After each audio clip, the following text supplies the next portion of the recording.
Patty's been getting together with the wives of a bunch of vets with TBI, and there's lots and lots of issues that they need help with, but this sounds like something that would fit in with, you know, when you and Shannon get the group together, would be right up the alley for a bunch of those people. Yeah, probably.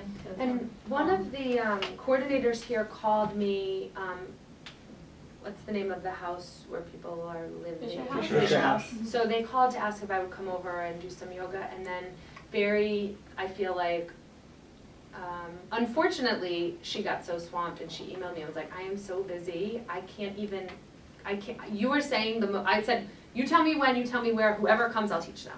Like, that's how I am, that's just, we'll do this.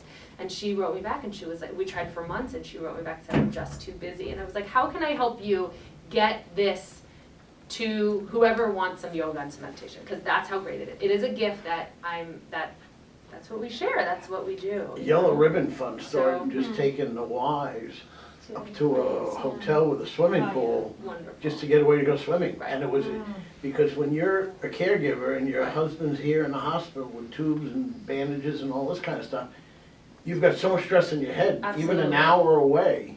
Absolutely. It was like a gift, and it really worked well. Yellow Ribbon's been doing that forever. And that was kind of what I had, that was this beauty of Amanda, even, you know, Daniel, Amanda, all these people, the students who are coming in, who are single parenting right now at the studio, like, I feel like this deep connection between all of us to really help be able to provide the space to practice and to be able to give back to ourselves when we are caring for others.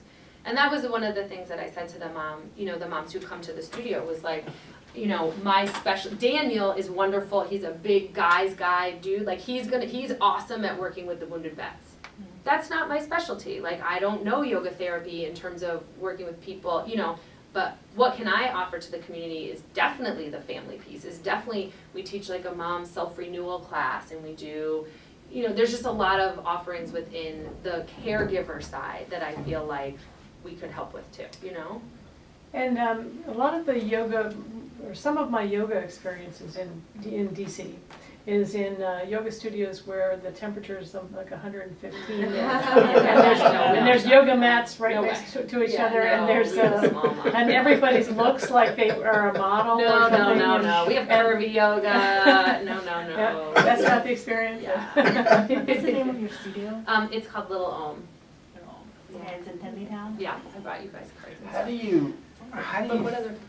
because I've tried to do it like, we were in Michigan like 3 years ago, and I couldn't do anything. Yeah. Because there's one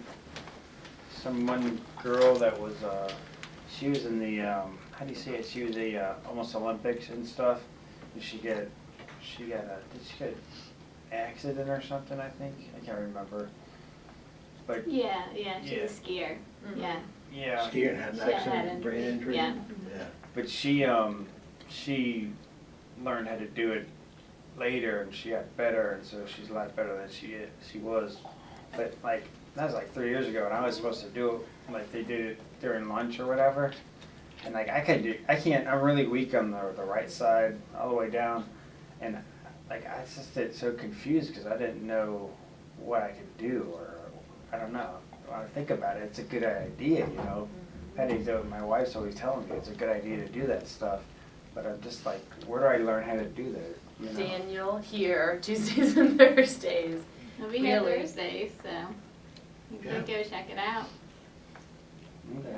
And you need to get her card and talk some more about it, but there's such a synergy here, what you're doing, and just like in Pat's case, I mean, Pat's been a year not being able to talk or really get out of bed or anything.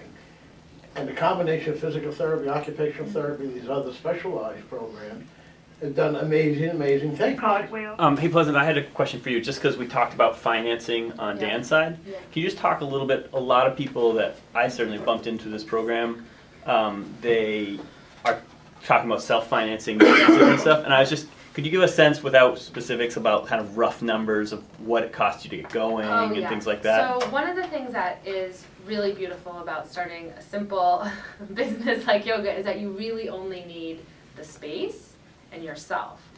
I mean, we have very little overhead. And we've just gradually added more props. You know, if we get the cash flow comes in, then we're able to get something else, or, you know, we just kind of expand.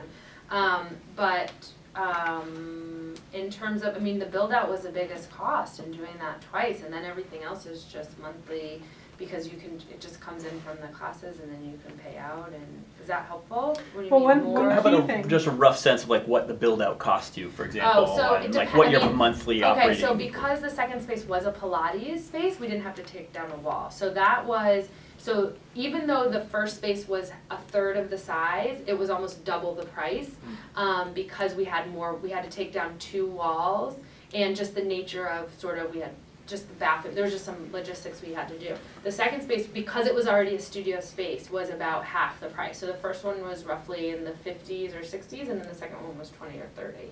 And because another thing, I mean, we had these we were talking about connections before, because my husband's in the industry, he could we were able to look at what all the costs were gonna be and really tier them out. Like, we know we wanna pay, the floor guy could wait 8 weeks until we're open, because we've done business with him for so long, he's a buddy, versus the electrician who's like, if you don't pay me, I'm not doing the work.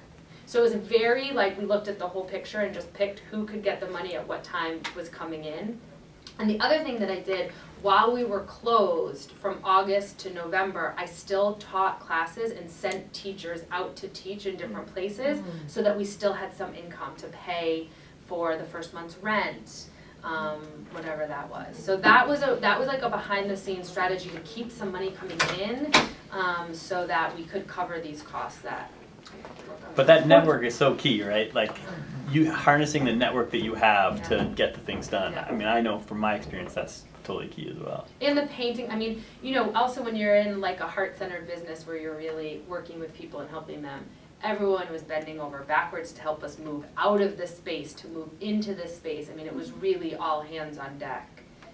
And accepting help, I think, is huge. Being able to say, okay, that sounds great. You can help me with that. For whatever reason, that's like really hard for us to say. So that's been great.